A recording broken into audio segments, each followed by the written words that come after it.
cosa que es interesante aquí es entrar rápidamente en lo que son las doctrinas eurocentristas por el dominio de la elección colectiva latinoamericana. Y aquí es importante lo siguiente. Esto es cuestión fácilmente de un debate. ¿Por qué? Porque los conceptos que vamos a ver ahorita son conceptos que son interesantes, pero están escritos.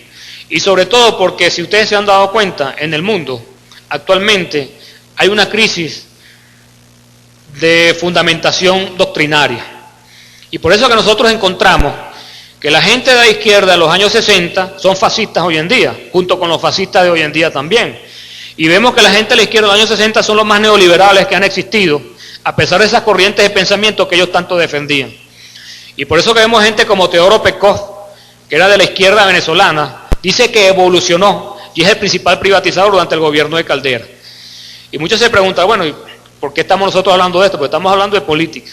Y eso es política nacional, eso es una realidad. Y vamos a ver lo siguiente, por favor.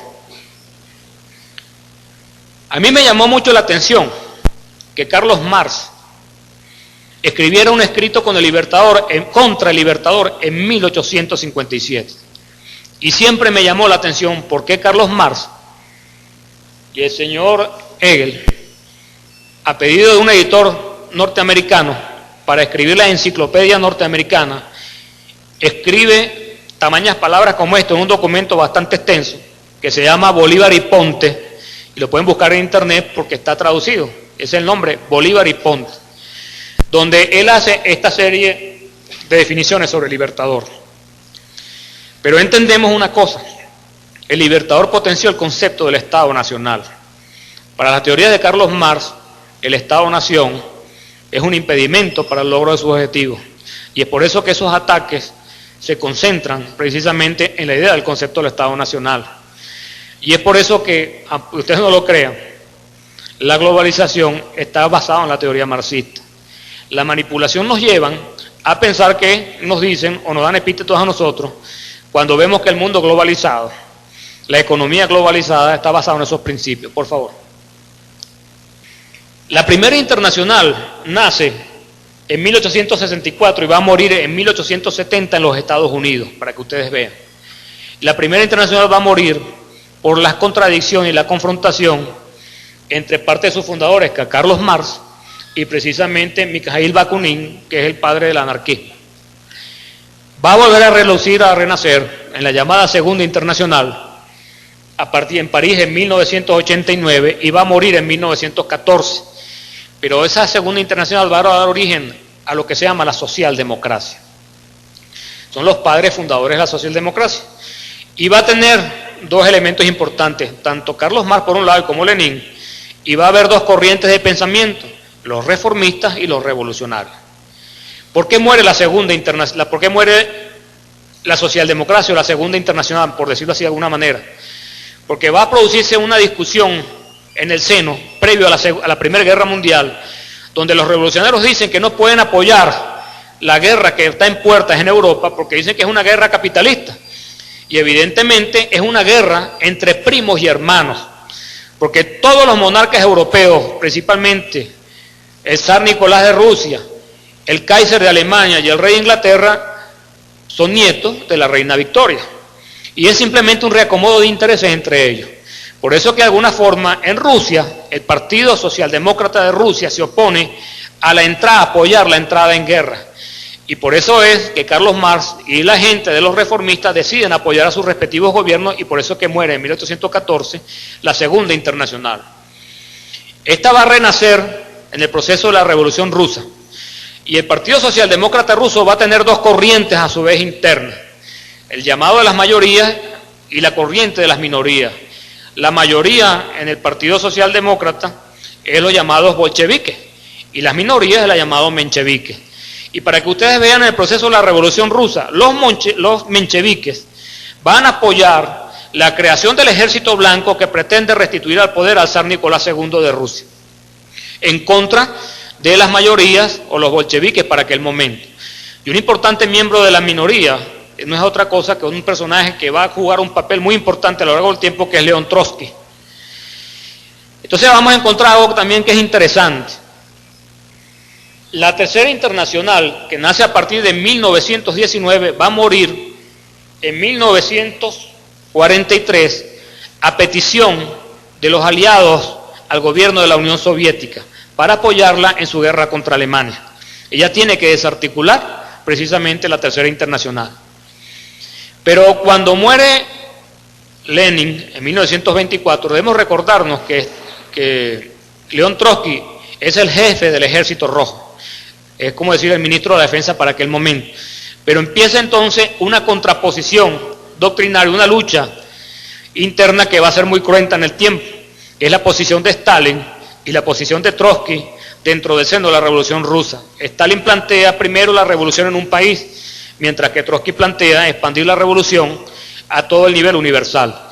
Eso obliga a salir a Trotsky del gobierno y a refugiarse fuera del exterior, y va a fundar lo que se llama, de alguna manera, lo que se llama la Internacional, lo va a llamar la Cuarta Internacional Trotskista a partir de 1933, donde él va a estar ubicado.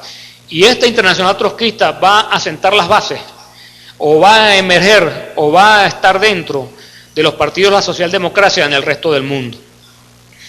Es por eso que nosotros, después del tiempo y de ver cómo se va desarrollando esto, ustedes saben que a partir del año 54 se crea la Internacional Socialista, que abarca todos los partidos de la socialdemocracia, incluyendo el Partido Demócrata de los Estados Unidos y el Partido de Acción Democrática y el APRA del Perú en Venezuela.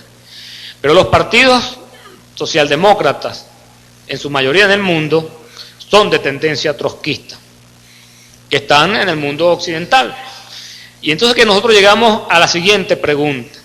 La Guerra Fría, que es la lucha que llaman entre Occidente y Oriente, entre el llamado comunismo y el mundo occidental, vendría siendo la guerra, una guerra producida entre el choque de dos corrientes del pensamiento de la socialdemocracia, que es el estalinismo y el trotskismo. Y lo vamos a ver más adelante porque toda la geopolítica norteamericana está montada por un grupo de ciudadanos judíos que son de corriente trotskista y que tuvieron su seno y su base para la formulación de la política de seguridad nacional de los Estados Unidos a partir de 1945 en un think tank, Centro de Pensamiento y Desarrollo de Doctrina, que es llamada la Corporación RAND. Y son simplemente marionetas para permitir que los poderes internacionales se vayan adueñando no solamente del territorio, sino de la mente y las propiedades de las personas. La Iglesia Católica, en contraposición a los movimientos obreros, va a fundar un partido político, que es el llamado Partido Popular Italiano, en manos de Luigi Sturzo, y quien lo va a financiar es el Papa Pío Benedicto XV. Ese Partido Popular, que nace en 1919, es la base de la social o de la democracia cristiana. Es importante destacar lo siguiente. Benito Mussolini va a fundar lo que se llama el Fascio de Combattimento o el Partido Fascista Italiano, siendo Mussolini importante dirigente de la socialdemocracia italiana, como también lo fue en su momento el Partido de los Trabajadores o el Partido de los Obreros o Trabajadores Alemanes, que va a dar origen al Partido Nacional Socialista Alemán en su momento. Cuando llega Mussolini a Italia, va a llegar a un acuerdo con el Vaticano para reconocerle sus derechos. A cambio van a firmar el Tratado de Letrán, que le da reconocimiento de Italia y de ambas partes, tanto al Vaticano como al gobierno italiano, que es una lucha que viene durante muchísimos años. A cambio de eso, el Vaticano tiene que desmantelar el Partido Popular, y Luigi Sturzo va a desaparecer y va a ir exilado a los Estados Unidos. Finalizada la Segunda Guerra Mundial, reaparece el Partido Popular con el nombre de Democracia Cristiana. Hay partidos que también nacen en el interín, que es la Alianza Católica, de la cual va a ser la base de creación del llamado Partido Comité de Organización Político Electoral Independiente, que es otra cosa que COPEI. Y también los partidos de la democracia cristiana que van a existir en el mundo. Al finalizar la Guerra Fría, al no haber la sustentación doctrinaria de esa supuesta lucha entre los mundos occidental contra el comunismo, los partidos políticos no van a tener sustentación y por eso entran en crisis. Y es por eso es que esa crisis la tratan de emparejar y le cambian nuevamente el nombre al Partido de la Democracia Cristiana y se vuelven a llamar nuevamente Partido Popular. Cuando el presidente de la República lo nombran presidente del Grupo de los 77, la democracia cristiana que está metido detrás de este proceso de estabilización junto con la socialdemocracia, porque ellas dependen de un tronco doctrinario que maneja el consorcio, lo van a ver ahora, decide nombrar a Aznar presidente de la Democracia Cristiana Internacional y le cambiaron el nombre. Ahora la llaman Internacional Demócrata del Centro. Y van a fundar una corriente de partidos que se llama la Unión de Partidos Demócratas en el Mundo, fundada por el presidente Bush, Margaret Thatcher, el presidente actual de Francia, Helmut Kohl, y por supuesto parte importante de los dirigentes derechistas de Europa.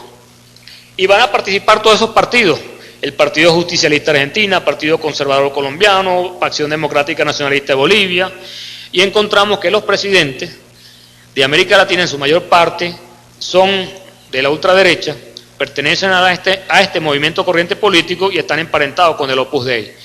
Llámese Fox, llámese en un momento Pastrana o llámese el presidente actual de Colombia, así otros más en el continente americano. Por favor.